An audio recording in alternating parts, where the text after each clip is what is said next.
नमस्कार मित्रांनो, स्वागत आहे तुमचं नवीन एका जबरदस्त अशा व्हिडिओमध्ये. तर आजच्या व्हिडिओमध्ये आपण नवीन गेस्टला इन्व्हाइट केलेलं आहे. तर आपले नवीन गेस्ट म्हणजे कदम सर. म्हणजे आमच्याच कॉलेजमध्ये आम्ही एकत्रच दोघं आहोत.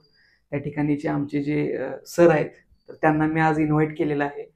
बरंच नॉलेजचा साठा त्यांच्याकडे आहे आणि म्हणूनच मी सरांना 2-3 वेळा रिक्वेस्ट केली की सर प्लीज तुम्ही एकदा आमच्या पॉडकास्टच्या चॅनलमध्ये या आणि थोडं बोलूया, आपण गप्पा मारूया. सरांनी आपल्याला पहिल्यांदा त्यांचा वेळ दिला, त्याबद्दल मी खरंच थँक्यू म्हणतो.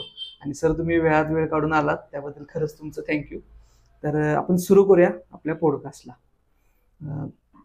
सर तुम्ही या जॉबमध्ये म्हणजे शिक्षकी पेशेच्या जॉबमध्ये का आलात आणि का तुम्हाला असं वाटलं की बाबा आपण एक शिक्षक बनावं, असं का वाटलं? मग कसं आलं होतं, आमचे जे सगळे नातेवाईक आहेत ते बऱ्यापैकी सगळे शिक्षकच आहेत. आमच्या वडिलांची इच्छा होती की मी पण शिक्षक व्हावं. बरं.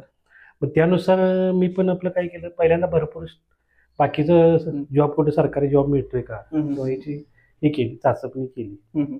ते करत असताना माझा आवडीचा विषय भूगोल होता. बरं. आणि भूगोल विषय असल्यामुळं कसं त्या विषयाकडे जरासं माझी जास्त जोडा होता. त्याच्यासाठी मला इथं कोल्हापूरमध्ये ऍडमिशन मिळालं नाही, कारण टक्केवारी जरा कमी होती. मला मराठीतलंच करायचं होतं. मग पुण्यामध्ये पण बघितलं, पण ते इंग्लिश मिडियम होतं. त्याच्यानंतर मग मी औरंगाबादला जायचं ठरवलं. बरं. आणि औरंगाबादला गेल्यानंतर तिथे गेल्यानंतर मग मला मराठीत मिळालं. लातूरला पण होतं, ती काय नंतर मला माहिती मिळाली. मग औरंगाबादला गेल्यानंतर तिथं डॉक्टर बाबासाहेब आंबेडकर ज्या कॉलेजमध्ये हे केलं होतं, जी स्थापना केली होती, ज्याची पायाभरणी केली होती, त्या मिलिंद कॉलेजमध्ये मला MA ला ऍडमिशन मिळालं जॉग्राफीसाठी. आणि मग मी तिथे 2 वर्षामध्ये MA केलं. त्याच्यानंतर रिटर्न आलो. मग मला जरा शिक्षकी पेशाबद्दल एवढं जरासं हे नव्हती, आवड नव्हती, पण वडिलांची इच्छा असल्यामुळे तरी सुद्धा मी काय केलं, आणखीन जरा कुठे जॉब मिळते का बघूया, प्रयत्न केला. मग त्याच्यासाठी मग मी GIS म्हणून कोर्स आहे तो केला. त्याच्यातून ज्या कसं आसामला, अरुणाचल प्रदेश या साईडला फील्ड वर्क साठी माझं सिलेक्शन झालं होतं. बरं. मग त्यामुळं बाहेर म्हटल्यानंतर मी जरा नाहीच म्हटलं. आणि घरात एकुलता एक असल्यामुळं घरच्यांनी पण त्याला काही सहकार्य केलं नाही. मग शेवटला आता काय पर्याय नाही, घरातल्यांचं ऐकायलाच पाहिजे, म्हणून मग BEd केलं. आणि मग तिथून पुढे या पेशाकडे वळालो. पण ह्याच्यामध्ये पण भरपूर स्ट्रगल. इथं आल्यानंतर कळालं की बाबा, बऱ्याच वाटत होतं की यांना पगार भरपूर असतोय, हे असतंय, असं सगळं वाटलं. पण ज्यावेळेला मी इंटरव्ह्यूला जायचं, त्यावेळेला इंटरव्ह्यूला गेल्यानंतर फक्त नाव, गाव आणि पत्ता एवढंच विचारायचे आणि जावा म्हणत. मग सिनियर कॉलेजला बघा तुम्ही किंवा ज्युनियरला, हायस्कूलला, अशा जवळजवळ मी जून, जुलै आणि ऑगस्ट या 3 महिन्यात जवळजवळ 42 इंटरव्ह्यू दिले. 42 इंटरव्ह्यू दिले. म्हणजे वाटते की लोकांना शिक्षक जाता जाता सहज नोकरीला मिळते, तेवढं काय ते शक्य सोपं नाही. आणि मग ज्या वेळेला मी पहिल्यांदा जॉबला लागलो, new model English medium school and junior college, Vivekanand शिक्षण संस्थेची शाखा आहे, त्याच्यामध्ये मी लागलो. ते पण मॅडम आणि शुभांगी गावडे मॅडम जे त्यांनी मला जे सहकार्य केलं, म्हणून मग ते तिथे मिळालं. त्यांनी पण मला अंडर ऑब्झर्व 15 डेज म्हटल्या होत्या, म्हणजे 15 दिवस, आणि त्यामध्ये आणि नोकरी मिळते का नाही. त्याचबरोबर मी लागून तिथे शेजारी असणारं जे कोल्हापुरात प्रसिद्ध कॉलेज आहे, विवेकानंद कॉलेज, त्या कॉलेजमध्ये हे केलं होतं, म्हणजे त्याच्यासाठी पण ट्राय केला होता. मग ते पण मिळालं मला, पण तिथली काय ऑर्डर मिळाली नाही. मग तिथून पुढे मग शिक्षकी पेशाला सुरुवात झाली. आणि मग तिची जी प्रोसेस आहे शिक्षक होणं, वाटते प्रत्येकाला किंवा आपण जायचं आणि तिथे जाऊन पहिल्यांदा शिकवायचं असं वाटते, पण तेवढं ते शक्य नाही, सोपं नाही. की आपण वाटते आपल्याला की मी गेलो पुढे जाऊन शिकवीन एवढी काय असं वाटते, पण ते प्रत्यक्षात ते शक्य नसते. आणि तुमचं तरुण वय आणि पुढे 11वी 12वीची ते त्या काळातली ती विद्यार्थी, त्यांचा विचार केला तर तुमची सब्जेक्ट नॉलेज जर चांगलं नसेल तर तुम्हाला भरपूर गोष्टींना फेस करावं लागणार, असं होत होतं. म्हणजे अशा एवढ्या सगळ्या मोठ्या प्रवासातनं तुम्ही शिक्षकी पेशेवर आलात, म्हणजे हे पण मिळवण्यासाठी तुम्ही खूप धडपड केली. भरपूर धडपड केली. तर तुमचं बालपण कसं गेलं सर? माझं जे गाव आहे त्याचं नाव गुढे, पन्हाळा किल्ला आहे. पन्हाळा किल्ल्याच्या बरोबर पायथ्याला शिवाजी महाराजांच्या काळामध्ये आमची जी पूर्वज होती ते शिवाजी महाराजांचे किंवा त्याच्या अगोदरचे जे राजे असतील त्यांच्या पदरी कामाला म्हणून आमच्या त्या गावामध्ये येऊन राहिलेले. आमच्या गावाची जर समूहानं बघितली, म्हणजे आमच्या गावाच्या शेजारी गाव जे त्यांची लोकसंख्या अतिशय कमी आहे, 250, 300, 400. जास्तीत जास्त सगळ्यात मोठं जर गाव बघितलं तर 700. बरोबर. ही छोटी छोटी गावं असणार आहे. आणि मग माझं जे बालपण आहे ते असं डोंगर दऱ्यातनं गेलेलं आहे. बरोबर. मग तिथं म्हणजे एकदम असं पन्हाळा किल्ला आणि किल्ल्याच्या पायथ्याला बरोबर गाव, आणि मग शिवाजी महाराजांच्या पदपर्शनाला पावन झाले तो किल्ला. आणि मग तिथं त्या ज्या गोष्टी आहेत त्या गोष्टीचं आकर्षण पहिल्यापासून लोकांना इतर बाहेरून बघायला लागते. नैसर्गिक आमच्या समोर उठलं की समोर पन्हाळ्याचा तट आणि त्या तटासमोर आमचं गाव, बघितल्यानंतर बरोबर किल्ला दिसायचा आणि त्याच्या समोर झालेला जन्म. आणि पाऊस आमच्याकडे भरपूर, आणि बालपणामध्ये ज्या गोष्टी झाल्यात ना त्या भरपूर आनंददायक गोष्टी, प्रचंड. म्हणजे पावसाळ्याचा अनुभव असेल, उन्हाळ्याची तीव्रता, उन्हाळ्यामध्ये केलेल्या जास्ती म्हणजे खोडकर गोष्टी असतात, त्याचबरोबर लहानपणी उन्हाळ्यामध्ये पवलेलं असेल असं. आणि थंडी पण आमच्याकडे, थंडीचं प्रमाण पण जास्त.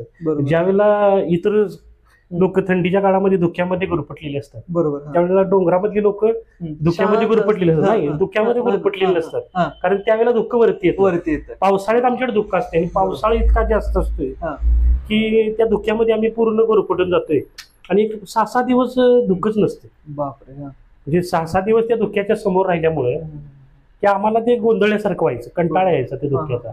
आणि एवढा काही शहरांचा परिचय नसल्यामुळे पन्हाळ्याला म्हणजे आम्ही लागून असल्यामुळे पन्हाळ्याला येणारे पर्यटक आणि त्या तिथल्या मुलांची जीवन पद्धती आणि मग आम्ही ग्रामीण भागामध्ये राहणारी जीवन पद्धती भरपूर म्हणजे भरपूर स्ट्रगल होतं. त्याच्यामध्ये शाळा आमची असेल ती पन्हाळ्यावर, आणि त्याच्यानंतर आम्ही खाली परत पन्हाळ्यावरती दूध घालायला जायचं, 2 वेळा दूध घालायचं, एकदा क्लासला जायचं आणि परत शाळेला जायचं. असं भरपूर आमचं त्या पोहायला जात असणार तुम्ही? पोहायला जात होतो, एकच विहीर होती आणि त्या विहिरीमध्ये आम्ही तासन तास पोहायचो.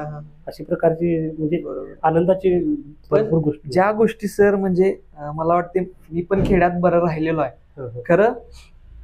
नेहमी खेड्यामध्ये राहणं आणि कधी कधीतरी खेड्यामध्ये राहणं ह्यात खूप फरक आहे. होय होय. कारण की आपण सुट्टीला जाऊन एखादी गोष्ट ती जी कायम आपल्याला अनुभवायला मिळणार आहे ती तेवढ्या 1-2 दिवसातच आपण अनुभव, त्यात मजा नाही आहे असं मला वाटतं. बाहेरची मुलं आमच्या गावात सुट्टीला येते, आमच्या गावातली मुलं कधीच बाहेर जायचं नाही. कारण आमचं जे ठिकाण जो होतं ते कसं थंड हवेचं ठिकाण आहे पन्हाळा, त्यामुळे आमची जी सगळी लोक असायची ती म्हणजे बघण्यासाठी, कारण आमच्याकडे करवंद सुकामेवा म्हटलं जातं, डोंगरची काळी करवंद म्हणतात, काळी मैना, ती करवंद असतील, काजू असतील, त्याच्यानंतर आळू म्हणून असणार एक हे आहे फळ आहे, ते फळ असेल, आंबे असतील, हे मिळवण्यासाठी मग त्याच्यानंतर मधमाशीचं पोळं काढणं यासारखं झाडावरती चढून घे. म्हणजे पूर्वीच्या त्या गोष्टी आठवल्या की आता आपण कुठेतरी हरवल्यासारखं वाटतं, हरवल्यासारखंच वाटते, कारण ते आपल्याला आता बघायला मिळेना. नाहीच. आता जर तुम्ही बघितलं, आम्ही तरी एका दिवशी 40-40 मधाची पोळी काढली. म्हणजे एक मोठीशी मोठी अशी बॉटल असायची लिटरची, आपली 1 लिटरची, एवढा मध आम्ही काढलाय, गोळा केला. ते कशामुळे तर त्या काळात ती निसर्गाच्या सानिध्यात आम्ही असायचो. पण आता त्या निसर्गात आहे पण आम्ही त्याला वेळ देऊ शकत नाही, तो आनंद आम्हाला आता मिळत नाही असं म्हणा. खरं तुम्ही अजून पण सर मी एक म्हणतो की तुम्ही लकी आहे. लकी म्हणजे अजून पण त्या डोंगर दऱ्यांमध्ये, त्या हिरवळ वातावरणामध्ये किंवा ती जी ग्रीनिश एरिया म्हणा किंवा बघा की किती सुंदर आहे ते सगळं, त्यात तुम्हाला राहायला मिळते आणि अनुभवायला मिळते, तो वेगळाच आनंद आहे. अजून सुद्धा आम्हाला तर म्हटलं कोणीतरी जाऊन कोल्हापूरला जवळची 23 किलोमीटर जाऊन राहावं, नाही आमची ती इच्छा होत नाही, मला गावाकडेच राहायचं आहे. किती पण वेळ होते, मी कधी कुणाच्यात राहायला जात नाही, पाहुण्यांच्यात कोणाच्यात, कारण आपलं गाव ते आपलं गाव आहे. बरोबर आहे. आणि त्यामुळे गावाची जी आकर्षण आहे, आवड आहे ती राहणारच, शेवटपर्यंत राहणार. त्याची क्रेज एक वेगळीच आहे. बरोबर सर. तर एका महत्वाच्या विषयाकडे मी आता जातोय सर. ज्यावेळी आपण पॉडकास्ट घेणार तुमच्यासोबत असं ठरलं, त्याच्या आधी आपल्यात थोडं बोलणं झालं होतं. बरोबर. तर नक्कीच प्रेक्षक वर्गाला पण मी हे सांगेन की हे सर सांगायच्या आधी त्यांच्या आयुष्यात एक अशी घटना किंवा असा किस्सा घडलाय जो ऐकून माझ्या स्वतःच्या अंगावर काठी मारलेली पूर्ण, आणि भयंकर असा तो किस्सा आहे. तर सर अशी एक गोष्ट जी घडलेली तुम्ही सांगा, ज्यातून तुम्ही स्वतःला फाईट देऊन, टक्कर देऊन त्यातून तुम्ही स्वतः परत उभे राहिला. अशी एक गोष्ट जी तुम्ही मला सांगितली होती ती खरंच माझ्या प्रेक्षक वर्गाला तुम्ही सांगा. ती आता गोष्ट म्हणजे कसं आहे, 2009 म्हणजे सर्वांना परिचितच आहे ती. 2015 ते 20 जो कालखंड आहे, बरोबर, मे महिन्याचा कालखंड, आणि या कालखंडामध्ये कोरोनाची लाट सगळीकडे पसरली. पसरली. 2020-21चा जो काळ आहे, होय होय मग जो पहिल्या लाटेमध्ये लोकांना काही त्रास झाला नाही कोरोनाच्या. नाही नंतरची जी लाट होती ती जरा जास्तच, म्हणजे तो व्हायरस जो होता भयानकच होतं ते. तो भयानकच होता, जास्त होता. हम्म. मग कसं होतं, पहिल्यांदा आम्ही त्या याच्यामध्ये 2 वर्ष आम्ही काय केलं, कॉलेजमध्ये ये जा करत होतो. बरोबर. हा हा. पण एवढं काय असं कोरोना होईल किंवा काय काय होईल होईल असं काय वाटलं नव्हतं. नाही. हा.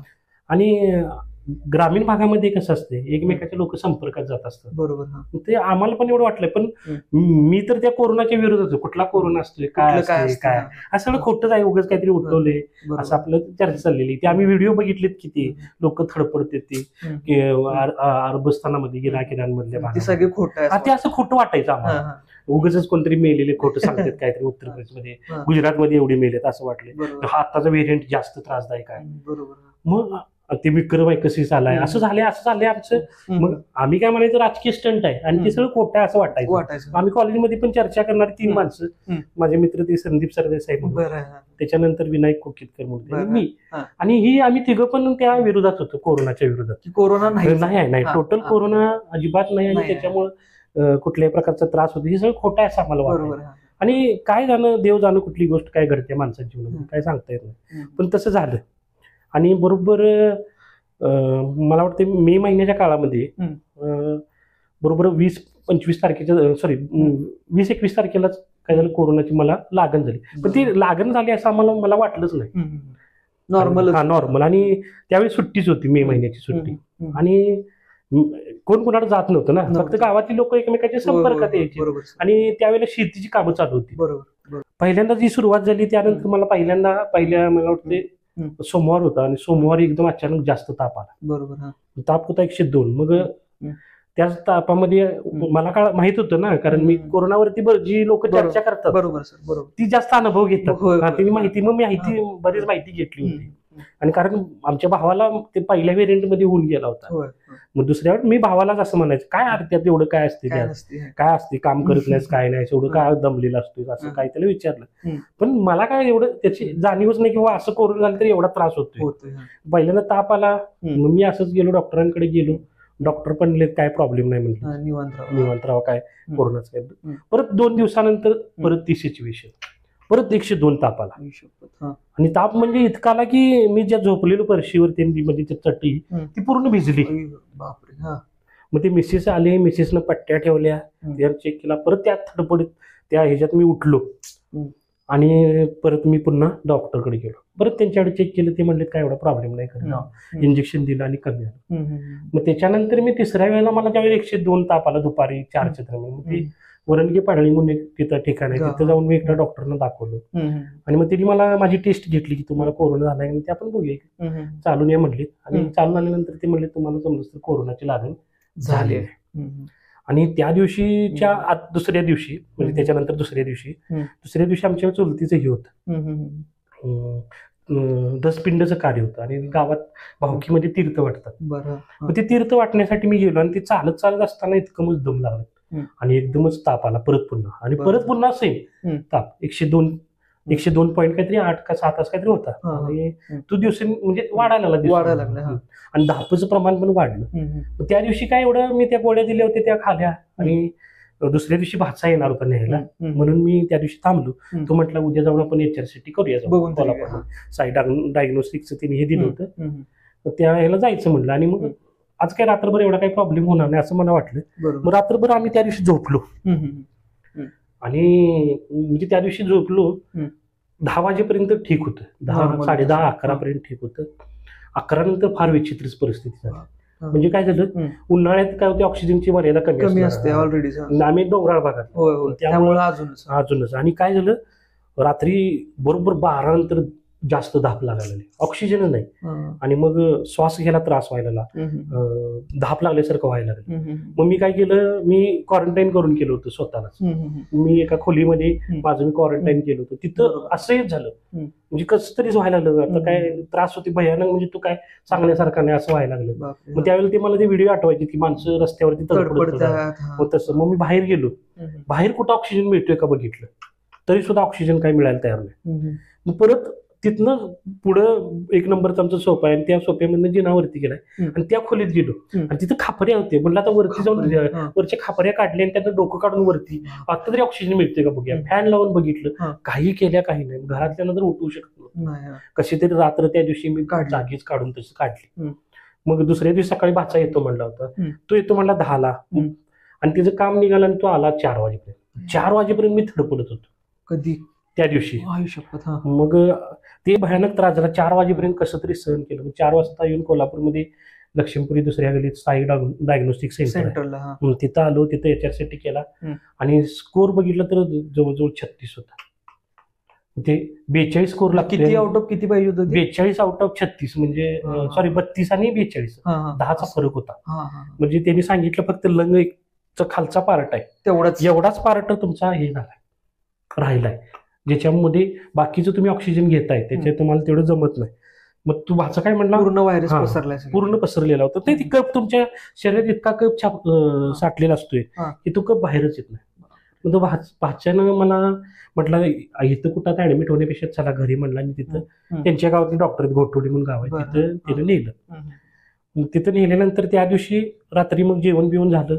तिथं बाहेर वरती महादेवाचं डोंगर आहे, म्हणजे महादेवाचं मंदिर आहे डोंगरावर. तिथं जाऊन फिरलो जरासं बरं वाटलं तिथं, कारण ऑक्सिजन मिळाला तिथं वेळ. पण रात्री 12 नंतर ज्यावेळी मला तिने क्वारंटाईन केलं त्या खोलीत त्याच्यामध्ये, तिथं मात्र हवेचा कुठेही संबंधच नाही ना. पूर्ण पॅक खोली, ज्याची काच सुद्धा बंद होती, कारण खोकाच नाही. दुसऱ्याच्या गावामध्ये गेलो होतो, त्या गावात आणि बंदी होती ना एकमेकाच्या गावात. बरोबर. आणि मग त्या रात्रीची जी कहाणी आहे ती म्हणजे फार विचित्र. 12 पासून एक एक क्षण म्हणजे मृत्यूच्या कडे जाण्याचा ती काळ होता मला. मग काय झालं, बरोबर 1 वाजल्यानंतर पासून मग जरा धाप जास्त लागायला सुरुवात. पहाटे 3-4ला तर माझ्या श्वासोश्वास इतका जास्त व्हायला लागला. ते हालचाल बघून बहीण आणि त्या भाच्याला बोलवलं, म्हणलं मला आता वाटायला मी आता मरणार. अशी एकदम परिस्थिती झाली होती की ऑक्सिजन समोर म्हणजे ऑक्सिजन नाही आणि अंग थडपडत होतं. आणि ते असं तडपडणार ते जी व्हिडिओ बघितले तशा पद्धतीनं माझ्यासमोर व्हायला लागले. आणि मला जाणवाले की आता आपण मरणार. बहिणीला म्हटलं कसं तरी मी 6 वाजेपर्यंत प्रयत्न करतो, काढतो, पण तू काय मनाला लावून घेऊ नकोस म्हणलं. किंवा भाच्याला म्हटलं, ती रडायला रडू नका म्हटलं, हे जे काय आता होणार ते माझ्याशीच होणार आहे, त्यामुळे तुम्ही काय मनाला लावून घ्या. अजून सुद्धा जर ते सांगायला आलो की आपोआप माझं ते डोळे भरून येतात. आणि मग ती भाचा आणि बहिणीला म्हणलं तुम्ही काळजी करू नका, फक्त एवढं करा, मी जर राहिलो तर सकाळी मला मात्र कुठेतरी घरला तरी घालवा, नाहीतर CPR तरी हे करा. इतकं ते वाईट होतं. म्हणजे ते ज्यावेळेला ती बघत होती त्यावेळेला त्यांच्या डोळ्यातनं आपोआप पाणी यायचं, अशी ती सिच्युएशन होती. मग त्यांना म्हटलं तुम्ही आता जावायचं 4 वाजता. म्हणजे ते व्हायरस जर त्या खोलीत परत तुम्हाला लागण झाली तर माझ्या पण झालं तसं. भाच्याला 2 दिवस आणि परत मला तो ऍडमिट करायला, त्या दिवसाचा त्रास आणि त्यानंतर 2 दिवस ताप पण आला. म्हणजे ते इतकं वेदनादायक होतं की त्यावेळेला ते व्यक्त करता येत नव्हतं. मग तशा परिस्थितीत भाच्यानं सकाळी उठलो मी, त्यांच्या इथे जरा 8:30-9 वाजेपर्यंत जेवण केलं. मग तिथून पोर्ली म्हणून एक कोविड सेंटर होतं आसोर्ली पोर्ली कारखान्यावर. मग त्या पोर्ले कारखान्यावरती मी गेलो. मग 2 व्हीलरवरनं गेलो होतो, काय अँब्युलन्स नव्हती काय नव्हती. मग 2 व्हीलरनं भाच्यानं गेलं तिथं. मी उतरलो आणि चालायला लागलो. चालत असताना काय व्हायचं, माझी छाती वरचा भाग वेगळा हलायचा आणि पोटापासून खालचा भाग वेगळा हलायचा. ती मला बघितल्यानंतर माणसं माझ्यापासून लांब पडायला लागली, कोणच जवळ यायला तयार नाही. अशा परिस्थितीमध्ये आता कसं करायचं नेमकं काय, त्याला सहन करण्याची क्षमताच नव्हती. मग कसं तरी मी त्या राऊंड मारला त्यांचं, त्या आतमध्ये गेट म्हणून असं चालत जाऊन जरा जायचं होतं. तिथे गेलो तर तिथे ती कोविडला जे हे असतात ते फॉर्म भरणं आणि त्याच्यानंतर ते सॅम्पल घेणं. बरोबर. ते सॅम्पल घ्यायला सुद्धा तिथल्या लोकांचं धाडस होईल की मी तडपडत होतो, खाली झोपलेलो आणि तडपडत होतो. एखादा म्हणजे जीव जात असताना तडपडत तसं तडपडायला लागलेलो. मग त्याने पण काय केलं, अशी काठीसारखं धरलं स्टिकनं नाकात माझ्या घातलं ते सॅम्पल. आणि मग त्यांनी ते सॅम्पल घेतलं आणि तिथनं मला म्हटले तुम्ही जावा. मग त्यावेळेला आमच्या गावचे 2 जण आले होते तिथं सॅम्पल द्यायला. ते तिथं त्यांनी बघितलं, ते तिथंच चेक करून 1 जण पडला आणि 1 जण ते भीतीनं तडपडायला लागला. तो त्याला सहन होईना किंवा हा माणूस आपला आता त्यांना वाटलं का मरणार असं. मग हे झाल्यानंतर ती म्हणत होती अँब्युलन्स पाहिजे असेल तर देतो. भाचा नाही म्हटलं कशाला, आम्ही जातो गाडीवर. मला पण काय होत होतं, जेवढं बाहेर वातावरणात तेवढं चांगलं, तेवढा ऑक्सिजन मिळायचा. आणि मग ऑक्सिजन मिळायचं आणि त्यामुळे मग बरं वाटायला लागलं. आणि मग त्यानंतर मग त्यानं मला CPR मध्ये नेलं. तिथे एक म्हणजे भाची एक होती, मावस बहिणीची मुलगी. तिनं तिथं फक्त मला काय केलं होतं, सोय करतो म्हणले. आणि मी आपल्या म्हणजे कॉलेजमध्ये, आमच्या कॉलेजमध्ये, आपल्या कॉलेजमधला विकास सांगपाळ म्हणून मुलगा आहे, त्यानं काय केलं, तिथं सोय केली याची अपघात विभागात ऑक्सिजनची. कारण अपघात विभागातला पेशंट काय करायचा होता, तिचं एक्सरे काढायला तुझं गेला होता आणि 1-2 तासासाठी कॉट मिळणार होता. आणि मला 2 तास लोअर कोरोना जो होता का नाही, त्याच्यामध्ये 2 तासांना कॉट मिळणार होता, कारण तिथली बॉडी हलवली नव्हती. आणि मग तिथं गेल्यानंतर मग ऑक्सिजन मिळाल्यानंतर माझं जे 72 ऑक्सिजन लेवल होती, ऑक्सिजन लेवल ती बरोबर त्यावेळेला 2-3 येणं वाढली आणि मला जरा बरं वाटलं. मग आतमध्ये गाडी घेऊन गेलो, 2 व्हीलर. आणि 2 व्हीलर मधनं आम्ही लोअर कोरोनाच्या दारापर्यंत सुद्धा मला 2 व्हीलर वरनच त्यांनी घालवलं. आणि त्यावेळेला काय द्यायचं होतं, रेमडेसिवीर द्यायची होती पहिल्यांदा. मग पहिल्यांदा रेमडेसिवीर म्हणजे काय, मला काय वाटायचं इंजेक्शन असेल, नाहीतर ती सलाईन होतं. ते मला द्यायला लागलं की ते काय होतं, चढतच नव्हतं. माझं शरीर ते स्वीकारायला तयार नाही. त्या टेस्ट होत्या, ती बाहेर सगळी करत होती. आत मात्र मी बघितलं, आत गेलो आणि मात्र आत परिस्थिती मात्र वेगळीच होती. जी नावं ठेवणं वेगळं आणि प्रत्यक्ष त्या परिस्थितीला सामोरं जाणं फार वेगळं होतं. आणि मग तिथं आत गेलो आणि बघितल्यानंतर मी ज्या कॉटवरती होतो, झोपलो होतो, पहिल्यांदा मी 11:30ला गेलो आणि तिथे झोपलो. आणि बरोबर माझ्या कडेला लागून एक बेड होता. त्या बेडवरती ज्या एक पेशंट होती, म्हणजे सुनीता जाधव म्हणून होत्या, सॉरी सुनीता दळवी नाव त्यांचं, अजून पण मला आठवते, कारण वाईट गोष्टी माणसाच्या मनातून जात नाही. मग त्या माझ्या कडेला, म्हणजे गावाकडे कसं एखादी बॉडी म्हणजे माणूस मेला किंवा मृत्युमुखी पडला म्हणा, तिची जी बॉडी आहे ती माणसं जास्त वेळ ठेवत नाही किंवा तिच्या जवळ जायला सुद्धा भीत नाही. जीव होता तोपर्यंत माणसं किती पण जवळ जाऊन बसतात, पण जीव गेल्यानंतर माणसं त्याच्या जवळ जायला बघत नाही. आणि मग त्या वेळेला कसं होतं, कडेला बेडमध्ये आणि आपल्यामध्ये अंतर केवढं की 1-2 हाताचं असेल किंवा 1 हाताचं असेल एवढं अंतर. आणि तिथं कडेला तुमच्या शेजारी एक मृत बॉडी पडली आहे आणि ती पिशवीमध्ये लाल कलरची पिशवी, त्याच्यामधलं ते तोंड दिसण्यासाठी ठेवलेला तो भाग, ते बघितलं का नाही, ते म्हणजे इतकं विचित्र होतं. आणि मग त्याच्यामुळे मी जास्तच भेटलो आणि माझ्या मनात भीतीचं कावरच तयार झालं. मग असंही झालं. मग ते पूर्ण कसं तरी मी ते सहन करायचं. आणि मग त्यावेळी तिथं आलेले जे मेन डीन होते, ते कादंबरी मॅडम म्हणून त्या आले आणि त्यांनी सांगितलं की तुम्ही काय करा की पालतं झोपा, म्हणजे जरासं ऑक्सिजन लेवल वाढेल आणि बरं पडेल. झाला 1 तास झाला आणि मग 12:30ला तिथे जेवण येते नेहमी. त्या काळात तिने जेवणाची सोय केली होती पेशंटला. मग काय व्हायचं, 2 चपात्या, थोडासा भात आणि यायचं. जेवण आलं होतं माझ्या समोर आणि ते 2 चपात्या हे सगळं ताट माझ्या समोर आहे. आणि मी तर तिथं आता आहे, पण गावाकडे कशी पद्धत आहे की बाबा एखादा माणूस मेला आहे आणि तिचे ते सगळे विधी झाल्याशिवाय आपण काही जेवत नाही. पण त्यामुळे माझी काही जेवण्याची इच्छा होईना.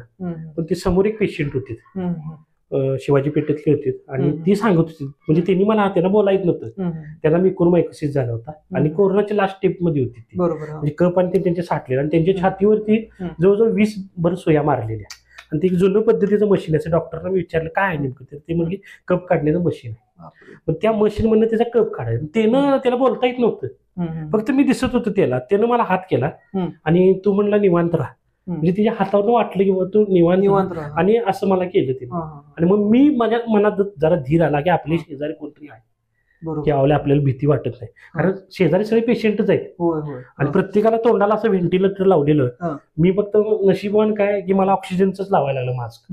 बाकीच्यांना व्हेंटी लावलं की काय व्हायचं, ज्या डॉक्टरांनी सांगितलं होतं जी व्यक्ती व्हेंटिलेटर लावतील ती त्यांच्या आयुष्यापासून मुक्तील, आणि जी व्हेंटिलेटर पासून दूर राहतील ती मात्र काय करतील, जगतील. मग मी ठरवलं होतं की पहिल्या दिवशीच की आपण बाबा काय करायचं, व्हेंटिलेटरकडे जायचं नाही, काय असेल ते आपण काय करायचं, किती पण त्रास होते, पाठ दुखली तरी चालेल किंवा छाती दुखली तरी चालेल की आपण पालतं झोपायचं बदलायला. कारण पाठीमागली पण मुलं आणि त्यांची आई वडील आहेत, आई वडील वृद्ध, त्यांची पण काळजी वाटत होती. मग बाहेर काय प्रोसेस चालली ती मला माहितीच नव्हती. आणि मग त्यांनी त्यावेळेला 3 तारीख दिली होती की 3 तारखेपर्यंत जर जगलीत, 1 तारखेला ऍडमिट झालो, 2 तारीख आणि 3 तारखेपर्यंत जर तो व्यक्ती व्यवस्थित राहिला तर जगू शकते, नाहीतर अन्यथा काय त्याचे मृत्यू होईल असं त्यांनी सांगितलं. म्हणजे कारण ऑक्सिजन लेवल पूर्ण ढासळले. आणि मग त्यानंतर ती जी बॉडी बघितलेली, आणि त्यानंतर काय असायचं, तिथली जी कोरोनाची परिस्थिती अशी व्हायची, लोअर कोरोनाची त्या एरियाची, आणि वरती जनरल वॉर्ड असायचं. ह्याच परिस्थितीमध्ये कसं व्हायचं CPR मध्ये, की तुम्ही आता बाबा क्षणाक्षणाला, दिवसा काही नसायचं, रात्र झाली म्हणजे लोक शैतान जागे होते तसं व्हायचं. रात्र झाली की इथं काय व्हायचं, रडण्याचा आवाज, लोक मृत्युमुखी पडण्याचा आवाज. आता मी सांगायला तुम्हाला ती काटा, म्हणजे माझ्या अंगावर सुद्धा काटा मारते. पण त्यावेळेला मी सिच्युएशन बघितले समोर, की बरोबर रात्रीचीच कोण जे मृत्युमुखी व्हायचा तो रात्रीचाच व्हायचा. आणि मग ती रात्रीचा दुसरा बघितला की नाही समोरच्या व्यक्तीनं, मी जर बघितलं म्हणा, तर ती व्यक्ती दुसऱ्या दिवशी परत मृत्युमुखी व्हायची. मग असं सगळं त्याच्यामध्ये त्या 8-9 दिवसामध्ये ते चालू व्हायचं. मग पहिला 10 किलोचं ऑक्सिजन, 20 किलो ऑक्सिजन, नंतर 10 किलो, नंतर 8 किलो, नंतर 2 किलो, आणि 2 किलो नंतर मग परत म्हणून आम्ही जनरल वॉर्ड मध्ये जातो. मग ही परिस्थिती असायची. मग त्या रेमडेसिवीर जितकी घेतली तेवढी मला काय घ्यावी लागली, तेवढी बेंबीमध्ये औषध घ्यावं, म्हणजे इंजेक्शन घ्यायला लागली. त्याच्या काळामध्ये असे गोलाकार त्यांनी इंजेक्शन दिली, त्याच्यात त्रास भरपूर व्हायचा. हा माझा वैयक्तिक त्रास.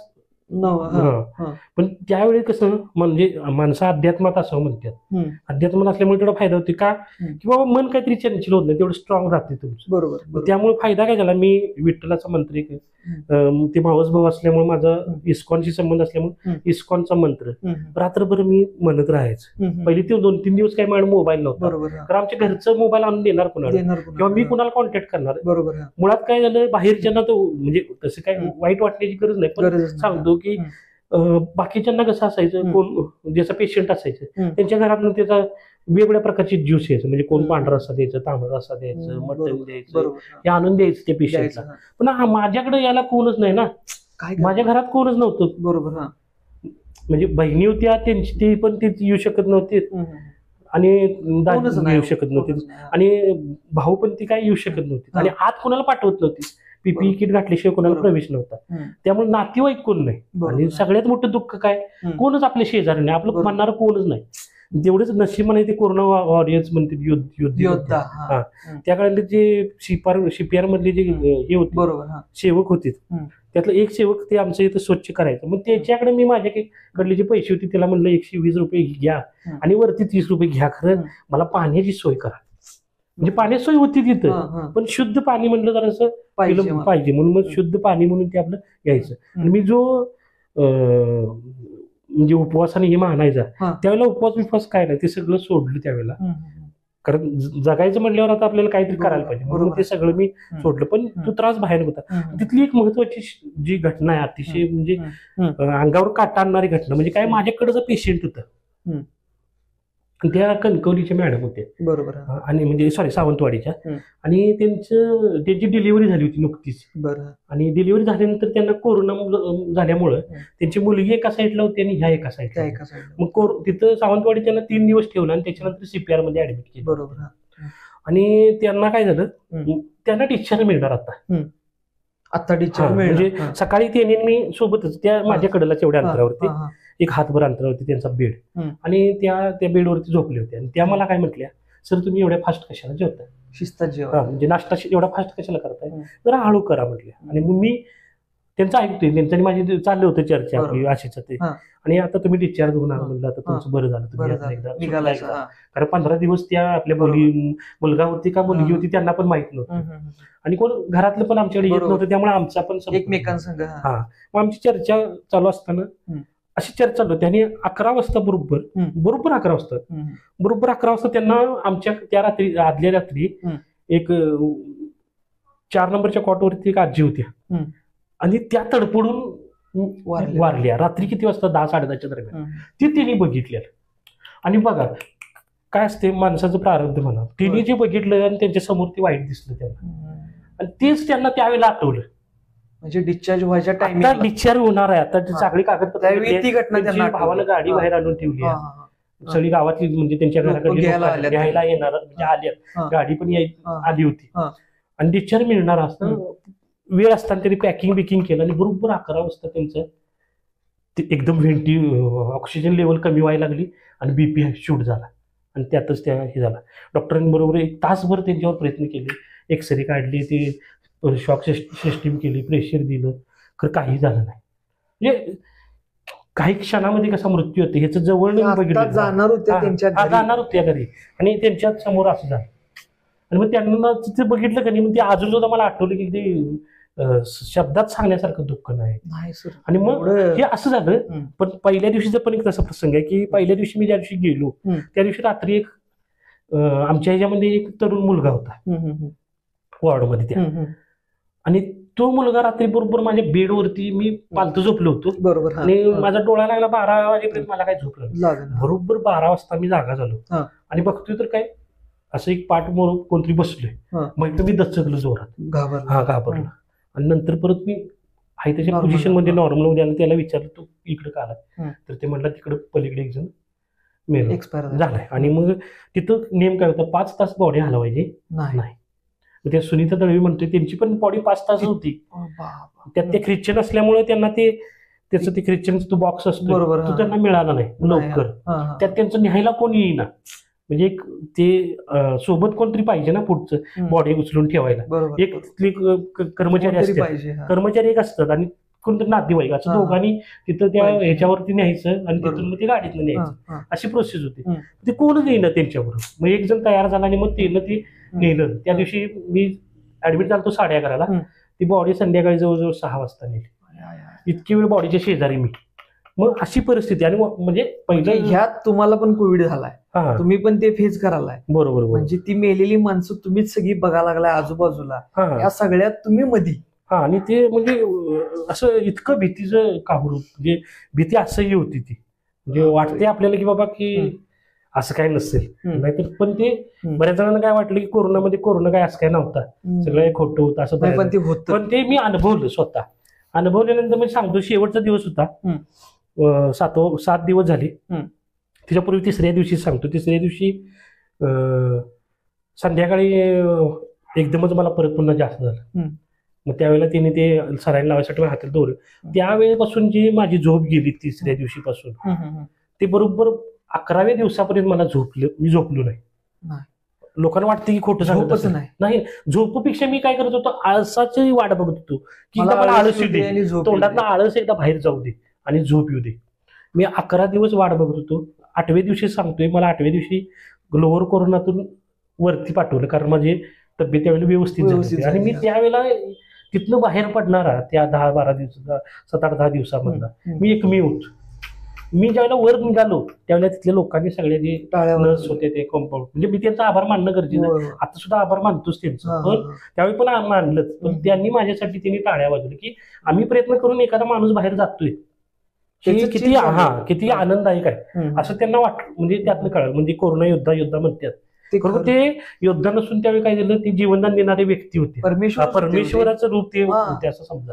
आणि त्यांनी माझ्यासाठी टाळ्या वाजवल्या. आणि मग मी वरती गेलो. वरचं त्याच्यापेक्षा वेगळंच होतं, ते वातावरण वेगळंच. खाली काय इकडे मृत्युमुखी पडण्याचं कामच. म्हणजे आलाय पेशंट, 1-2 दिवस राहणार, परत ते निघून जाणार. एकतर पेशंटची अशी कंडिशन बघायला पाहिजे होती तुम्ही.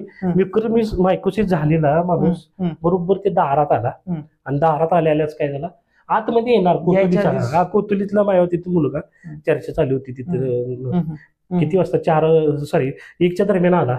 दारातनं आत घेतलं तिथं जागेवर. आत कोरोनात आत घेतोय म्हणून त्याच्या अगोदर ती व्यवस्थित होता. पण ज्यावेळेला लोअर कोरोनात आत प्रवेश करतोय तेवढ्या मृत्युमुखी पडला. आणि मग तिथनं ज्यावेळेला मी जनरल वॉर्ड मध्ये गेलो, मग तिथं सगळ्या सुविधा सरकारनं दिल्या होत्या, फक्त लोकांना ते घ्यायचं कळत नव्हतं. गरम पाण्याची सोय होती, थंड पाण्याची सोय होती, जेवणाच्या सगळ्या सुविधा, नाश्ता तुम्हाला वेगवेगळ्या प्रकारची सफरचंद म्हणा, फळं म्हणा, हे सगळं सरकारनं पुरवलं होतं. पण लोक काय त्याचा त्या पद्धतीने आस्वाद घ्यायचं ह्याच्याकडे काय नव्हतं. आणि तिथं ह्याच्या उलटच तिथं संध्याकाळी 6 नंतर मात्र म्हणजे लोकांची विचित्र परिस्थिती असायची. म्हणजे तिकडे लक्ष देण्यापेक्षा मी माझ्याकडे देत होतो लक्ष की बाबा आपण यातनं बाहेर पडायचं. मग तोपर्यंत इकडे गावात काय चाललंय हे मला माहित नव्हतं. ज्यावेळी मी गावात गेलो त्यावेळी ते मला कळालं. मग ज्या दिवशी मला डिस्चार्ज मिळणार आहे, पहिल्या दिवशी मी ट्राय केला 10व्या दिवशी 10 तारखेला की आता मला डिस्चार्ज पाहिजे. म्हणून मी त्याच्याकडे मागणी केली, सर मी 10 दिवस झोपलेलो नाही, सॉरी म्हणजे 7 दिवस मी काही झोपलेलो नाही.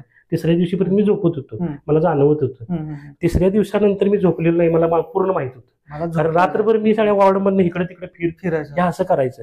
सलाईन संपली की आपलं कामच काय तर फिरणं इकडे तिकडे, माणसाची गप्पा मारणं, कारण बरीच जणांनी झोपच लागत नव्हती. बरोबर. माझी एकटीचीच परिस्थिती अशी नव्हती, सगळ्यांचीच परिस्थिती तीच होती. फक्त झोप मिळावी याच्यासाठी सगळी तडपडत होती, पण ती काही झोप मिळाली नाही.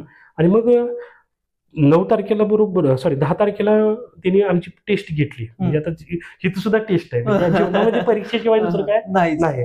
मग तिथं काय होतं, तुम्ही चालायचं एक अंतर, चालायचं, ऑक्सिजन लेवल चेक, तुमची ऑक्सिजन लेवल चेक होणार.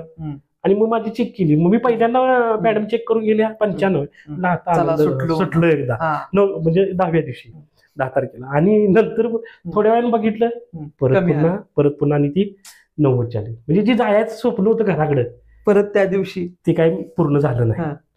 मग मला त्यावेळी म्हणजे आपली चर्चा झाली होती सगळ्या लोकांची की विठ्ठलाचा मंत्र म्हणला की आपलं ऑक्सिजन लेवल वाढते, पण ते विठ्ठल नामात ताकद आहे खरं, ती कधी पण सुचली नाही मला. सकाळी माझी परीक्षा घेतली तरी मी फेल, दुपारी घेतली तरी मी फेल. मग 4 वाजता मला ते सुचलं, देवाचं नाव घेतल्याशिवाय आपल्याला तिथनं सुटका नाही वाटत. मग विठ्ठलाचं नाव, आणि मग त्यावेळेला मला विठ्ठलाचं नाव घेतलं. मी जवळ 1000 वेळा म्हटलं असेल किंवा 400-500 वेळा म्हटलं असेल. म्हटलं आणि म्हणजे परीक्षेत मी आलो आणि नुसतं मी ते जापच करतो. आणि मी काय केलं, 5 जणांना ती पहिल्या परीक्षेत द्यायला लागते ना, मग ती पहिल्यांदा तिने बाकीच्या नाही, मी शेवटला नंबरला थांबलो. आणि मग मी त्यावेळेला काय केलं, विठ्ठल नामाचा जाप केला आणि काय देव झाले 98 स्कोर आला. परमेश्वराची कृपा विठ्ठलाची. आणि मग तिथनं मी सुटलो. आणि मग मला तिथनं डिस्चार्ज मिळाला. पण डिस्चार्ज मिळाला, ती प्रोसेस होऊन व्हायला 6 वाजले. 6 वाजता मग निघालो. पावसाचे दिवस होते, जूनच्या 11 तारीख. मग बरोबर 11 तारखेला मी गावातला एकदम मेंबर आला, त्याने मला घेऊन गेला. मग ज्यावेळेला मी गावाच्या वेशीवर गेलो त्यावेळी माझ्या काय मनात आलं काय माहिती, मी त्या नमस्कार केला आणि म्हटलं मी आता सुटलो, मी आता परत आलो म्हणजे मला परत पुन्हा या निसर्गाच्या सानिध्यात, या गावाच्या सानिध्यात मला देवा आणलंच. म्हटलं तुझा आभार आहे म्हटलं, या गावाचाच आभार म्हटलं. ती पांढरीच म्हणतात ना, तसं त्या पांढरीचा आभार म्हटलं. आणि परत मी गावात गेलो. गावात गेल्यानंतर मला काय वाटलं, एवढं काय सगळं चांगलं असं वातावरण काय त्यावेळेला हे होतं, गडबडच होतं. पण घरच्या लोकांचं तरी काय एवढं हे नसेल, काय त्रास झाला असं गेलो. जाऊन तिथं वेगळाच विषय सगळा. तिथं गेलो तर ती आमची चुलती वारली होती आणखी अशाच पद्धतीने. त्या आणखीन एक चुलती म्हणजे दुसरी, पहिली वारलीच होती तोपर्यंत दुसरी चलती. आणि मग ते आणि दुःख पहिल्यांदा काही कळालं नाही मला, तिने सांगितलं 1-2 दिवस, 2 दिवसानंतर कळालं. मग 2 दिवसानंतर एक गोष्ट कानावर यायला लागली. म्हणजे माझा स्वभाव कसा होता, गावातल्या लोकांना मदत करणं, म्हणजे कुठेतरी एक अडचणीत पडलं आपण पैशा स्वरूपात मदत करू शकत नव्हतो, कारण आपल्याकडे तेवढी संपत्ती नाही. पण कामाच्या स्वरूपात म्हणून करणार नाही, माणुसकी नाही, आपल्या कामाच्या स्वरूपात मदत. माणुसकी काय असते प्रत्येकाला, कुठं ना कुठं प्रत्येक माणसामध्ये माणुसकी आहे, फक्त माणसाला ती ओळखायला. तसं आम्ही ती उपयोगी पडू किंवा न पडू, पण आम्ही ती करत होतो. पण तिथं गेल्यानंतर मला वेगळंच कळालं की मला कोरोना झाल्यामुळे घरातल्यांना 10 दिवस वाळीत टाकलं होतं. आणि ती गोष्ट म्हणजे आज जरी मला आठवलं तर ते इतकं दयनीय, म्हणजे ते सांगण्याचं म्हणजे वाळीत टाकणं म्हणजे काय असते, पूर्वीच्या ज्या लोकांनी अनुभवलं ते मला तिथं अनुभवलं. आणि त्या अनुभवलेलं ते घरातल्यांनी सांगायला चालू केलं. म्हणजे घरातल्यांना पहिले 4-5 दिवस पाणी मिळालं, त्यानंतर म्हणजे पाणी येत होतं, उन्हाळी दिवस होतात. आणि तिथनं पहिल्या दिवसापासून 8व्या दिवसापर्यंत त्यांनी ती वापरलं घरातलं, हाय ते पाणी. 7व्या दिवशी पूर्ण घरातलं पाणी संपलं होतं. मिसेस प्रेग्नेंट आहे आणि तिला माळ्यावरती क्वारंटाईन केलं होतं. तिला खाली देत नव्हती 4-5 दिवस, तिचा जोपर्यंत म्हणजे हे चेक होत नाही तोपर्यंत. आणि आई वडिलांना न्यायला कोण नाही, वरनं तर पोलिसांचा दबाव येत होता, घरातनं कोणाला न्यायची सोय नव्हती. घरात दारात गाडी आहे, म्हणजे उपलब्ध साधनं तुमच्याकडे आहेत, पण तिचा उपयोग करायला माणसं. अशी परिस्थिती एकदम हे होती. मग गावातली पण 1-2 पोरांनी त्या म्हणजे घरातला विरोध असून सुद्धा त्या पोरांनी आपलं माणुसकी खातर त्यांनी आपलं नेलं. आणि मग त्यानंतर गावातल्या लोकांनी मग ते पाणी दिलं नाही, किंवा घरात बाजार नाही ना, 10 दिवस बाहेर नाही. बरोबर. मग हे बघून वडिलांना वाईट वाटायचं. मग माझ्यासमोर कसं रडायचं वडील, म्हणून शेतात जाऊन वडील रडायचं.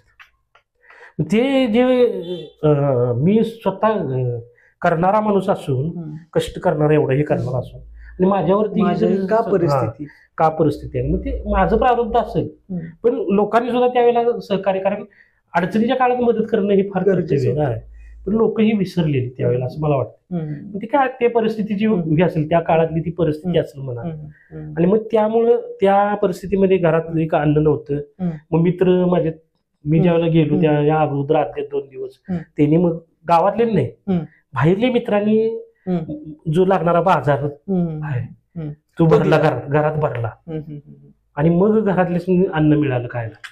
नाहीतर त्यांची परिस्थिती फार दयनीय होती. मग अशा परिस्थितीमध्ये एकदम तो स्ट्रगल, कोरोनाचा जो काळ आहे आणि त्याच्यापूर्वी जो आम्ही नावं ठेवत होतो की कोरोना नाही काय नाही हे सगळं खोटं आहे, गव्हर्नमेंट स्वतःवर, आणि हे स्वतःवरती आलं आणि स्वतःवरती ज्यावेळी ते अनुभवलं त्यावेळी मला कळालं की बाबा कोरोना म्हणजे काय आहे. मग बरेच जण मला विचारतात कोरोना नंतर काय आहे, कोरोना होता तरी काय. मग ते त्यांना सांगितलं की त्यांच्या अंगावरती सुद्धा शहर आहे. तसंच तुम्हाला ते कळालं आणि मग तुम्हाला ती माहिती मिळाली. बऱ्याच जणांना कोरोना म्हणजे असंच काहीतरी वाटत होतं, नाही पण ते होतं म्हणूनच तर इतकं 11 दिवस 10 दिवस असं. रेमडेसिवीर मी 6 घेतली. त्यानंतर मला त्याच्यानंतर झालेला त्रास भरपूर आहे.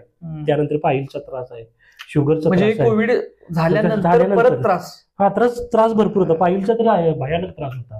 त्याच्यानंतर शुगर वाढली, शुगरचा त्रास चालू आहे, ते अजून कंटिन्यू चालूच आहे. शुगर काही माझी बंद झाली. वजन वाढायला सुरुवात झाली, वजन कमीच होत नाही आता दिवसेंदिवस. नकारात्मक विचार जास्त येतात, चांगले विचार कमी येतात. त्यावरती दिवसेंदिवस मी हे करत करत अजून देखील सुद्धा ते आहे. म्हणजे आता 2024, 21, 22, 23 आणि हे 24, आता हे 3 वर्ष झालं. मे महिन्याचाच आता काळ संपला, जूनमध्ये आज जूनमध्येच आपण बोलतोय. म्हणजे हे काळ आहे, अजून सुद्धा ते निगेटिव्ह गेलेलं नाही. अजून ते मला पूर्ण आठवून गेला, पण अजून ते डोक्यामध्ये आहे तसं आहे. म्हणजे कोणाच्याही जीवनामध्ये अशी वाईट परिस्थिती येऊ नये. म्हणजे लोकांना अजून पटत नाही की कोरोना काहीतरी आपला असेल असं लोक म्हणतात, पण प्रत्यक्ष कोरोना होता आणि त्याचा जो अनुभव आहे तुम्ही अनुभवला, तेच तुमच्याविषयी सांगण्याचं काम करत असं नाही. छानच सर, अगदी म्हणजे अंगावर शारे मारण्यासारखा अनुभव आहे ती. बरोबर. आणि न पटणार आहेत पहिली गोष्ट म्हणजे, कारण की एवढं तुम्ही जे भोगून आलाय, जे सहन करून आलाय, ते मी आता ऐकतोय. म्हणजे मी नॉर्मल आपण एखादा माणूस आपल्याला काही जर वाईट बोलला, ती गोष्ट आपल्याला दिवसभर लागते. बरोबर. आणि हे तर तुम्ही अक्षरशः म्हणजे काय म्हणतात, मरणाच्या दाढीत जाऊन परत. बरोबर. म्हणजे मी सांगतोय ना, ती बहिणीच्यातलं जे उदाहरण आहे ते त्यावेळेला मी जाणवलं की आता मी मरणार आहे. दवाखान्यात काही एवढं मला जाणवलं नाही, पण त्या बहिणीच्या इथं मी ज्यावेळी तडफडत होतो त्यावेळी मला वाटत होतं की आता आपण मरणार, आता आपला जीव निघालाय असं वाटत होतं. ऑक्सिजन घेताना ज्या यातना व्हायच्या ते विचित्र होते. जबरदस्त सर. हॅट्स ऑफ ह्या सगळ्या गोष्टींना, ज्यातून तुम्ही सामोरून, ज्याला धडपड करून स्वतः त्याशी लढून तुम्ही आज इथं आमच्या समोर उभा आहे आणि अनुभव लोकांना सांगताय. ते कोरोनामध्ये ज्यांनी कोरोना योद्धा म्हणतात ज्यांना, ते देव होते म्हणूनच आम्ही इथे राहिलो. तर ते जर म्हणजे त्या सगळ्यांना आपण थँक्यू म्हणूया, जे पण कोविडमध्ये कोविड ड्युटी केली आणि ज्यांनी पण योद्धे म्हणून काम केलं. ते योद्धे नसून ते परमेश्वरच होते. परमेश्वर. सरांच्याकडून त्या सगळ्यांसाठी खरंच थँक्यू, आणि आमच्या चॅनल कडून पण त्या सगळ्यांना थँक्यू. तर सर, पुढचा प्रश्न माझा असा आहे, तुमच्या मते प्रॉब्लेम्स तर तुम्ही आता हे केलेलेच आहेत, पण तुमच्यामध्ये सुखाची, समाधानाची खरी डेफिनेशन काय, खरी व्याख्या काय म्हणता येईल, तुम्हाला काय वाटतंय? म्हणजे माझं एक पर्सनल मत आहे की बऱ्याच लोकांचं पैसा is everything, money is everything असा एक विषय आहे. तुम्हाला काय वाटते, सुख समाधान म्हणजे नक्की काय? कसं आहे, प्रत्येकाच्या विचारावर राहील. म्हणजे आता तुम्ही पैशाचं म्हटलं, पण कसं आहे, सुख मानण्यात असते. म्हणजे आता मी काही मोठा तत्वज्ञानी नाही, पण मी काही जो बघितले, जे अनुभवले जगाच्या माध्यमातून, की बऱ्याच जणांना वाटते की पैसा म्हणजे सर्वस्व आणि त्यातनं सुख मिळते. पण ही गोष्ट नाही. सुख मिळू शकते पैशातनं, पण तुम्हाला जे प्रेम आहे, त्याच्यानंतर शांती आहे आणि शेवटचं समाधान आहे, बरोबर, ते जर मिळवायचं असलं, म्हणजे प्रेम, शांती आणि समाधान, बरोबर, हे जर मिळवायचं असलं तर तुम्हाला त्याच गोष्टी पाहिजे असं काय नाही. मग तुम्ही छोट्या छोट्या आनंद मिळवू शकता. आणि त्या आनंदातनं तुम्हाला काय मिळेल, प्रेम मिळेल, प्रेमातनं शांती मिळेल आणि शांतीतनं समाधान. मला हेच उत्तर सर ऍक्च्युली तुमच्याकडनं एक्सपेक्टच होतं सोडा, आणि हेच तुम्ही दिलं. त्याबद्दल मला खूप छान वाटलं म्हणजे ही गोष्ट ऐकून. कारण की बघा, नाही आता आपल्या समाधानाच्या गोष्टी ज्या आहेत की नाही, बऱ्याच लोकांच्या सर याच्या बाबतीत वेगवेगळ्या व्याख्या असतील, त्यांचं मत असेल. जसं तुमचं माझं मत आज जुळलं म्हणून ठीक आहे, पण ज्या पण आहेत त्या गोष्टी आहेत. तर या गोष्टी आहेत सर, म्हणजे वाटतंय मला. बऱ्याच जणांना काय वाटतं की आपल्याकडे पैसा असला, आपल्याकडे संपत्ती आहे, ती मिरवण्याची बऱ्याच जणांना हे जरा आहे. म्हणजे तसं लोकांना असं वाटतं की माझ्याकडे पैसा आहे, माडे हे आहे ते आहे, असं प्रत्येकाला वाटत असतं. तसं काय प्रत्येकाकडे काही प्रमाणात कसला पैसा असतोय. आता सांगा तुमचा मित्र असतोय, मित्र परिवार असतोय, मला तुमच्याकडे 10 रुपये नसतील पण त्याकडे 1 रुपये तरी असतोय. असतोय. ते 1 रुपयाचं समाधान त्याला आहे की आणि 10 रुपयाचं समाधान तुम्हाला असेल. बरोबर. म्हणून काय असं काही नाही की बाबा पैसा म्हणजे सर्वस्व आहे, असं काय नाही. आयुष्य भरपूर मोठं आहे, कारण त्याने तुम्हाला निर्माण केले, तुमची सोय काहीतरी केली असणार. जो देणार आहे तो काढून पण घेऊ शकतोय आणि देऊ पण शकतोय परत. बरोबर बरोबर आहे. म्हणून म्हटलं तुम्हाला की पहिलं काय पाहिजे असेल तर तुम्हाला काय पाहिजे, प्रेम पाहिजे. जी गोष्ट आहे ती आनंदात मिळवणे, म्हणजे आनंद मिळायला सुरुवात करायला पाहिजे तुम्ही. त्या आनंदासाठी प्रेम पाहिजे, त्यानंतर शांती पाहिजे आणि मग समाधान. बरोबर. ह्या जर गोष्टी नसतील तर तुम्हाला काय. प्रेम ही अशी गोष्ट आहे की प्रेम मला पण वाटतंय सर की म्हणजे मी तुमच्यापेक्षा बराच लहान आहे सोडा, तुमच्याकडनं बऱ्याच गोष्टी आता इथून पुढे मी शिकणार. खरं मला पण वाटते की म्हणजे माझे पण वडील होते, त्यांनी पण मला पहिल्यापासून हीच गोष्ट सांगितली की पैसा येत जात राहणार म्हणले, बरोबर, पण प्रेम आहे, ही जी प्रेमाची जी गोष्ट आहे ती निरंतर आणि कायम राहणार. हीच गोष्ट आहे, चिरंतर टिकणारी गोष्ट ती आहे, ती प्रेम आहे. पैसा चिरंतर नाही ना, कारण वर्षाला बदलते. म्हणजे पहिल्यांदा 500ची नोट होती, 1000ची नोट होती, मध्ये 2000ची आली, परत 2000ची बदलली, 1000ची गेली, परत 500ची आली. म्हणजे पैसा जी बरोबर साधन आहे, म्हणजे पैसा हे एक साधन आहे, ते तुमचं बदलू शकते. बरोबर. तुम्ही त्याच परिस्थितीत राहाल असं नाही, उद्या तुमची परिस्थिती बदलू शकते. बरोबर. पण तुम्हाला जो मिळणारा आनंद आहे, आत्मिक आनंद, तो मिळवण्यासाठी तुम्हाला काय पाहिजे तर प्रेम पाहिजे. प्रेमच पाहिजे. प्रेम जोपर्यंत मिळत नाही तोपर्यंत तुम्हाला शांती लाभणार नाही आणि समाधान मिळणार नाही. आणि समाधान हे काय शेवटची टप्पा आहे. लोक काय करतात, शांतीपर्यंत म्हणतील ठीक आहे, पण नाही, शांतीतनं जो समाधान मिळते आणि समाधानातनं समाधी मिळते तेच खरं प्रेम आहे, म्हणजे तेच खरं जीवन आहे असं आहे. आणि समाजामध्ये आपण आज एक व्यक्ती म्हणून वावरतोय, तर एक समाजामध्ये फिरताना आपण एक व्यक्ती म्हणून कसं असलं पाहिजे, तुम्हाला काय वाटतं? नाही, आता प्रत्येकाचा स्वभाव आहे, त्या स्वभावानुसार ती व्यक्ती जगत असते. आता तुम्ही सगळ्या जगाला बदलायचं म्हटलं तर तसं शक्य होणार नाही. तुम्ही तुमच्यापासून बदलायला सुरुवात केली. पहिला जर काही चेंज करायचं असेल तर स्वतःच चेंज करा. मग तुम्ही एक आदर्श असला की तुमचं बघून 4 जण शिकतात. करेक्ट. बरोबर सर. हे महत्वाचं आहे, कारण काय, तुम्ही जोपर्यंत बदलणार नाही तोपर्यंत समाज बदलणार नाही.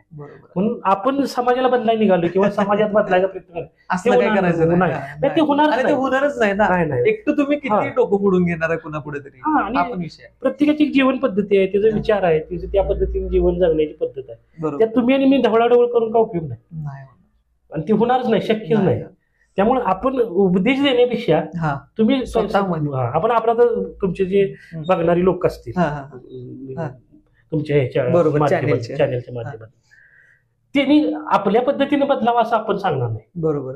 त्यांनी जे चांगले विचार आहेत ते घेतील आणि त्यानुसार ते त्यांच्या जीवनामध्ये चेंज होत जातील. बरोबर. कारण किती आता सद्गुरू आहेत, किती ज्ञान देणारे लोक, बरोबर, कितीतरी शिक्षक आहेत, कितीतरी सामाजिक कार्यकर्ते, कितीतरी आणि पेपर आहे, मीडिया आहे, टीव्ही आहे, यांच्या माध्यमातून लोक भरपूर काहीतरी सांगतात. बरोबर. पण त्यातनं माणसं बदलतात नाही, ज्याला बदलायचंय ते ऑटोमॅटिक आपल्या पण बदलतो, स्वतःच पहिला चेंज करून घेतो. म्हणून आपण बदला असं माझं मत आहे. बरोबर. स्वतःच बदलण्याचा प्रयत्न करा, आपोआप हळूहळू बदलायला सुरुवात होईल. दुसऱ्याला बदलायला गेला की तुम्हाला ते होणार नाही, आणि मी उपदेश देऊन दुसरा ऐकलं गॅरंटी नाही.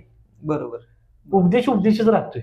म्हणजे आता आपल्या बघतोय फेसबुक असेल, युट्यूब असेल, इंस्टाग्राम असेल, ती वाक्य येतात, आपण दररोज बघतोय ती उपदेशाची वाक्य. खरं आपल्यात बदल झालाय का? नाहीच. त्यामुळे आपण आपल्यात बदल करूया, आपोआपच समाजात तो बघून आपल्याला बदलेल. आपल्याबरोबर 2 बदललीत लोक तरी बास झाले की. सगळ्यांनी बदलायची काही गरज आहे का? बरोबर. त्या सलमान खानच्या पिक्चर मध्ये ती नाही का, सत्यमेव जयते का कुठला पिक्चर आहे तो, त्या पिक्चर मध्ये आहे बघा, ती तुम्ही चांगली एक गोष्ट करा ती दुसरा एक चांगली, जय हो जय हो जय हो.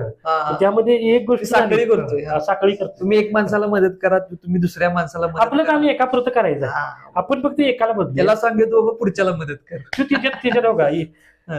इथं काहीतरी एक गोष्ट सांगितली आणि तिथं हा. काहीतरी ती वेगळीच नेटवर्क हा, झाली. हा. आपण एकाला बदलूया, करेक्ट. एक दुसऱ्याला बदलत, दुसरा तिसऱ्याला चौथ्याला, असं शृंखला तयार होईल असं आपण कल्पना करूया. म्हणजे माझं तुमचं मत एक पर्सनल मत आहे. बरोबर आहे सर.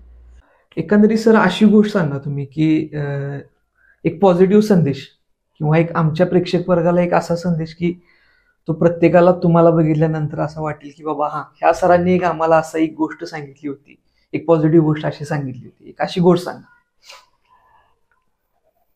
एक म्हणजे एक पेक्षा दोन सांगतो. सांगा. कोरोना काळात कसं झालं, कोरोनात आता लोक विसरलीत आणि विसरल्यामुळे काय झाले, परत आहे ते आपल्या परत पुन्हाच्या जीवन पद्धतीत आले. बरोबर. पण येणाऱ्या काळात काय होणार आहे, अशा साथीचा येणारे जे रोग असतील साथीचे रोग, त्यावेळी त्या काळामध्ये समाजाने ठरवलं पाहिजे की बाबा, किंवा प्रत्येक व्यक्तीने असं ठरवलं पाहिजे की काय आपण एकमेकाला मदत केली पाहिजे. जे नियम असतील ते नियम पाळून, बरोबर, नियम पाळून तुम्ही काय केलं पाहिजे की समाजाला मदत केली पाहिजे. बरोबर. तुम्ही नियम सोडून करू नका. मी म्हणतो की नियम सोडून करू नका. ज्या काळात आमच्या घरातल्या यातना भोगायला लागल्या, त्याच गावातल्या जर 4-5 मुलांनी ठरवलं असतं तर गावातल्या आम्हाला, आमच्या घरातल्यांना म्हणजे म्हशीनं वैरण घालू दिलं म्हशीला जाऊ दिलं नाही. ते भावकीतल्या दोघा ठिकाणी बघितलं सोडा, पण त्या पद्धतीने जनावरांची त्या ह्याच्यात ते पोषण असते, लालन पोषण करणं ते झालं नाही म्हणा, किंवा घरातल्याला पाणी न मिळणं, किंवा त्यांना बाजार न मिळणं. आमचा जो भाग आहे तो डोंगराळ आहे आणि त्यामुळे त्या डोंगराळ भागामध्ये लागणार जो भाजीपाला आहे तो तिथे मिळत नाही, बाजारातच मिळतोय. बरोबर. मग त्यावेळी काळात रिस्ट्रिक्शन भरपूर होते. बरोबर. त्यामुळे काही घरातच काही सगळं साहित्य नव्हतं किंवा पिण्याचं पाण्याची समस्या. म्हणजे ही मूलभूत गरजा आहेत, त्या मूलभूत गरजा लोकांपर्यंत पोहोचल्या पाहिजे. वाळी टाकणं हा त्याच्यावर पर्याय नाही. बरोबर. तो कुठेतरी समाजानं बदललं पाहिजे. बाबा नेमकी कारण काय ते समाज त्यामध्ये कमी पडतो की बाबा हे त्या काळात बघा, तुम्ही बऱ्याच गावातला ऐकलं की शहरामध्ये ही समस्या नव्हती, पण ग्रामीण भागामध्ये ही जास्त समस्या होती. शहरामध्ये सुविधा पण होत्या तशा, पण ग्रामीण भागात सुविधा कमी असल्यामुळे लोक एकमेकांपासून, नंतर पूर्ण गावात आमच्या कोरोना झाला. मग लोक एकदा तिची भीती मोडली की मोडली, पण त्या भीतीचं शिकार आम्ही झालो पहिल्यांदा. बरोबर. पण ती घरातल्या अनुभव म्हणून कोणाला की वाळी म्हणजे त्या जी पद्धत आहे वाळी टाकणं विकणं असंच आहे, किंवा बंद करा, हा ते बंद केलं पाहिजे असं माझं एक मत आहे. बरोबर. आता तसंच दुसरी आता समस्या यायला लागली आपल्याला आता ह्या काळामध्ये. ती समस्या म्हणजे काय की उन्हाची तीव्रता वाढली, बरीच वाढली. होय होय. माझा उन्हाची तीव्रता जास्त वाढल्यामुळे मला लोकांना संदेश काय द्यायचा आहे की आपल्यानं शक्य होईल तेवढे एखादं झाड जगवण्याचा प्रयत्न प्रत्येकानं केला पाहिजे. बरोबर सर. म्हणजे काय होईल, झाड नुसतंच बघितलं तर प्रत्येकाच्या स्टेटसवरती प्रत्येकाच्या झाडे लावा, झाडे लावा नाही, ते झाडाचं ते हे आहे बघा, व्हिडिओ आहे की एका झाडाखाली कितीतरी गाड्या लागलेल्या आहेत, एका झाडाखाली किती स्टेटसला दिसतंय, किंवा एका झाडाचं किती महत्व आहे लोकांना पटवून सांगायचं. पण प्रत्यक्ष तसं न करता, बरोबर, प्रत्यक्ष तसं न करता तुम्ही काय केलं पाहिजे, स्वतःपासून सुरुवात केली पाहिजे की स्वतः झाड लावण्याचा प्रयत्न केला पाहिजे. आणि बऱ्याच वेळा काय होते, लोक झाड आता मोहीम असतात बघा, विशाळगड मोहीम असतात किंवा आणखीन कुठल्या मोहीम असतात, त्यावेळी मुलं काय करतात, त्यांनी हातात काठी घेतली असते ती. बऱ्याच वेळेला मी आता त्या भागामध्ये राहतोय त्यामुळे मला ती जाणवते की ती मुलं काय करतात, त्या झाडावर काटे फिरवत फिरवत त्यांची पानं तोड, कुठं पानाला पिटवड, त्या झाडावरती कुठंतरी आपलं काहीतरी नाव काढ. म्हणजे जी झाडं आपल्याला बंद करायला पाहिजे ते बंद करायला पाहिजे. आणि जेवढ्या प्रमाणात तुम्हाला झाडं लावता येतील ते लावण्याचा प्रयत्न केला. आणि कमीत कमी कसं झाडं तोडली जाणार नाही याचा विचार सुद्धा झाला पाहिजे. हा मला लोकांना संधी द्यायचा की बाबा की राहू दे, तुम्हाला नाही लावायला जमत, पण तोडण्यासाठी तरी प्रयत्न करू नका. बरोबर आहे की होय, नाही बरोबर आहे, तुमच्यामुळे ती तोडलं जाईल असं काही करू नका. नाही बरोबर आहे. नाहीतर तुम्हाला फक्त झाडाची किंमत काय, तुमच्या दारातली झाड आहेत आणि तिची फुलं तोडायसाठी, देवाला घालायसाठी ती फुलं, आणि ती झाड ती माझ्या प्रेमाचं आहे, ते ऑक्सिजन लोकांना मिळणार नाहीच. कुठेतरी गेला फिरायला, पाणी इकडे तिकडे वाटताय तुम्ही, ते वाटणारं पाणी एखाद्या झाडाला घातलं चालेल तरी सुद्धा चालू शकतं. ज्या झाडाखाली जेवलेलं आहे त्या माणसाला लक्षात पण येत नाही, ज्या झाडाखाली ती जेवायला बसतात, सगळं जेवणाबिवणाचा कार्यक्रम ओरखतात, बरोबर, आणि भांडी तिकडे धुवून झाली, ते पाणी तिथेच वाटते, तेच पाणी त्याच उन्हाळ्यातल्या त्या झाडाला काढल्यानंतर त्या झाडाला किती आनंद मिळेल बघा की. म्हणजे आपण साधी गोष्ट आहे, तिथे त्या झाडाखाली जेवतोय उन्हाळ्यामध्ये फिरायला गेल्यानंतर, वनभोजन करायला गेल्यानंतर, बरोबर बरोबर, आपण सगळं म्हणतोय, पण किंवा वनराईमध्ये गेल्यानंतर आपण तसं करतोय, पण ते राहिलेलं पाणी त्या झाडाला घातलं म्हणून काय बिघडणार आहे का? नाहीच, डायरेक्ट त्या झाडाला मिळणार आहे ना. बरोबर. बरोबर. त्या सावलीचं आपण काहीतरी परत देतोय ते होईल ना. एवढी आपल्याला घनदाट सावली देते, त्याच्या बदल्यात त्याला थोडस पाणी तर तेवढं तरी द्या. आणि बरेच जणांना काय वाटतं की आमचा आणि झाडाचा काही संबंध आहे, असं कसं नाही. अप्रत्यक्ष संबंध आहे ना. तुम्ही ज्या रस्त्यावर जाताय त्या रस्त्यासाठी हजारो झाडं लावली होती, ती तोडली गेली. बरोबर आहे.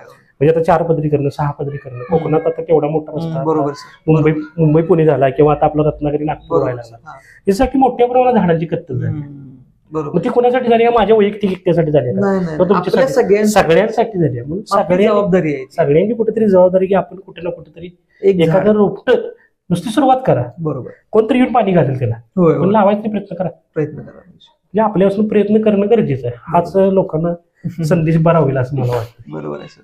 संदेश तुम्ही दिलाय सर, पण आम्ही कालपासून आमच्या व्हिडिओत इम्प्लिमेंट करायला चालू केले.